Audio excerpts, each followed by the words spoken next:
दोस्तों आप देख रहे हैं BR24 न्यूज़ में। इस समय विकासखंड रानीपुर के अंदर धर्मसिंहपुर ग्राम सभा है। यहाँ पे बड़ी धूमधाम से लोग डॉक्टर BR अम्बेडकर की जयंती मना रहे हैं। यहाँ पे आप देख सकते हैं यहाँ बहुत सारे लोग भी आए हैं, दर्शक लोग। भगवान भगवती की देन नहीं, ये बाबा साहब डॉक्टर अम्बेडकर की देन है। मेरे सम्मानित साथियों, मैं बताना चाहता हूँ आज सुबह 10 बजे ये भारतीय जनता पार्टी के लोग पूरे देश में, पूरे जनपद में घूम घूम करके 10 बजे उनका कार्यक्रम चल रहा था। बाबा साहब के गले में माला पहनाने का काम कर रहे थे लोग। उस समय मैं भी आ गया, मैं भी उस कार्यक्रम में शामिल हुआ, इसलिए कि जिनके सम्मान के लिए हम सदियों से तो हमारे महापुरुषों ने जो सपना देखा था, जिन लोगों ने बाबा साहब की मूर्ति तोड़ने का काम करते थे, उंगली तोड़ने का काम करते थे, सर फोड़ने का काम करते थे, आज हमारे और आपके संघर्ष के बदौलत आज बाबा साहब के चरणों में पुष्प अर्पित करने का काम करते हैं, माला पहनाने का काम करते हैं, चक्की चौराहे पर सम्मान का नाम लेने का काम करते हैं। वो किसके बदौलत के बदौलत? हमारे और आपकी एकजुटता की बदौलत। सम्मानित साथियों, बाबा साहब डॉक्टर अम्बेडकर, मैं एक दो बात कह करके अपनी बात खत्म करना चाहता हूँ। हमारी माताएं बहनें बैठी, जब बाबा साहब डॉक्टर अम्बेडकर को आपके बेहतरी विकास सम्मान मान सम्मान के लिए, आपके एक वोट के अधिकार के लिए उस लंदन की पंचायत में जाना था, उसी दिन बाबा साहब डॉक्टर अम्बेडकर का सबसे दुलारा लड़का राजरतन जिनका नाम था, उसी दिन राजरतन उनके लड़के का देहांत हो जाता है। बाबा साहब डॉक्टर अम्बेडकर को उस लंदन की पंचायत में जाना था, जहाँ आपके भाग्य के, आपके नसीब की, मुस्तकबिल की फैसला करना था, आपके एक वोट के अधिकार का फैसला करना था। उस समय बाबा साहब डॉक्टर अम्बेडकर को जाना था लंदन, और बाबा साहब डॉक्टर अम्बेडकर का सबसे दुलारा लड़का राजरतन का देहांत हो जाता है। और जब बाबा साहब डॉक्टर अम्बेडकर के सबसे दुलारे पुत्र का देहांत हो जाता है, उसके बाद भी बाबा साहब डॉक्टर अम्बेडकर अपना बैग उठाते हैं और उस लंदन की पंचायत में जाने के लिए तैयार हो जाते हैं। गांव के लोगों ने, पास पड़ोस के लोगों ने देखा, अरे भाई अम्बेडकर आप ये क्या कर रहे हैं? आपका लड़का मरा है और आप लंदन की पंचायत में जाने का काम कर रहे हैं। बाबा साहब डॉक्टर अम्बेडकर ने कहा कि आज एक हमारा लड़का मरा है, इस देश के हजारों हजारों करोड़ों बच्चों के जिंदगी का सवाल है, उनके मुस्तकबिल का सवाल है, उनके नसीब का सवाल है, उनके फैसले के लिए, भाग्य के फैसले के लिए हमको लंदन पंचायत में जाना है। मेरे सम्मानित साथियों, बाबा साहब 2 मिनट के लिए मौन होकर के बैठते हैं। उनके पास पैसा नहीं था, कभी घर में जाते हैं, कभी बाहर निकलते हैं।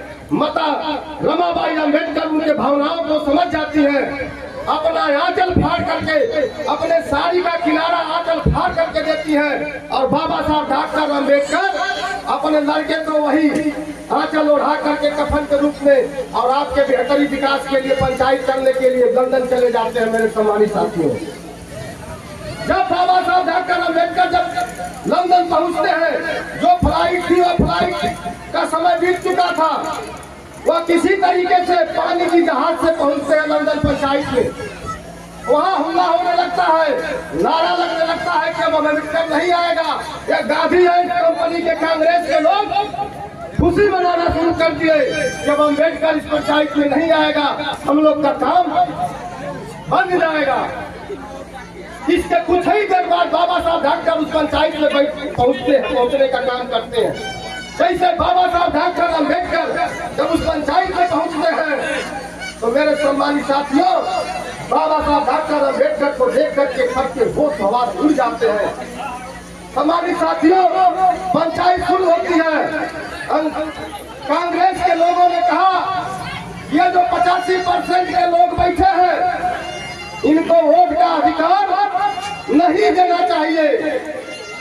बाबा साहब डॉक्टर अम्बेडकर ने कहा कि नहीं, वोट का अधिकार इनको मिलना चाहिए। बड़ा संघर्ष के बाद और लड़ाई के बाद अंग्रेजों के सामने कांग्रेस के लोगों ने बात को माना, लेकिन एक शर्त रखा कि वोट देने का अधिकार उसी को मिलना चाहिए जो इस देश में लगान जमा करता हो, जो इस देश में बीए पास हो।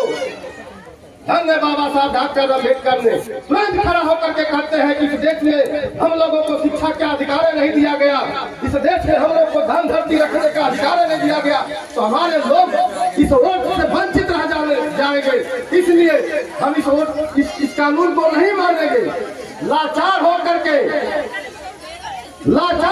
के बाबा साहब डॉक्टर अम्बेडकर की बात को लोग मानने का काम किए। बाबा साहब डॉक्टर अम्बेडकर ने कहा कि हम दलितों गरीबों इस 85% के लोगों को वोट का अधिकार मिलना चाहिए। आप लोगों को 2 वोट देने का अधिकार मिलता है। जब 2 वोट देने का अधिकार मिलता है तो गांधी वहीं से पानी की जहाज से तुरंत भागने का काम करते हैं, आकर के भारत देश लौटते हैं और इस भारत देश में कांग्रेसियों के साजिश पर पूरा जेल के अंदर नर्मदा जेल में आमरण अनशन शुरू कर देते। सन 1932 में गांधी जी आमरण अनशन शुरू कर देते हैं उस पूरा के नर्मदा जेल में। कहते हैं कि मैं जब तक अन्न जल ग्रहण नहीं करूंगा कि जो अम्बेडकर या 2 वोट का अधिकार लाया है इसको खत्म नहीं कर देगा, तब तक मैं अन्न जल ग्रहण नहीं करने वाला हूँ। बाबा साहब के पास यह बात पहुंचती है। उनके दलाल गांधी और कांग्रेस के लोगों ने पूरे देश में हुल्ला मचाने का काम किया कि अरे भाई अम्बेडकर पता न कैसा कानून ला दिया है कि पूरे देश में बवाल मच गया, पूरे देश में गांधी आमरण अनशन पे बैठ गए हैं। लोगों ने कहा कि अरे भाई गांधी मर जाएंगे। अब गांधी जी की बात वहीं पे खूना पैक 1932 में समझौता होता है। जो आपको 2 वोट देने का अधिकार मिला था वही आपका 1 वोट अधिकार खत्म होता है और वही तय होता है कि वो चाहे राजा हो चाहे रानी, रंग हो चाहे फकीर चाहे मेहतरानी, इस देश में सबके वोट की कीमत एक होगी। लेकिन जो 1 वोट आपका खत्म हुआ वह 1 वोट प्रमोशन में जब आपका लड़का सिपाही बनता है, जब आपका बेटा सेक्रेटरी बनता है, आपका बेटा लेखपाल बनता है, तो 10 वर्ष नौकरी करने के बाद वह सरकारी नौकरियों में प्रमोशन होता है। वो जो आपका 1932 में जो 1 वोट खत्म हुआ वो आपके आरक्षण वो प्रमोशन में आरक्षण लागू होने का काम किया। लेकिन मैं बताना चाहता हूँ जब जिस दिन 1932 में जब समझौता होता है, बाबा साहब के पास शाम के वक्त पत्रकार महोदय पहुंचने का काम करते हैं। बाबा साहब को आवाज लगाते हैं। बाबा साहब अपने घर से अंदर जब बाहर आते हैं तो मुस्कुराते हुए आ रहे थे। मीडिया बंधुओं ने कहा अरे भाई अम्बेडकर जी आप तो 1 वोट हार गए हैं और बड़ी खुशी में आप मुस्कुराते हुए आ रहे हैं। बाबा साहब डॉक्टर अम्बेडकर ने हंसते हुए कहा कि आज इस देश में मैंने पूरे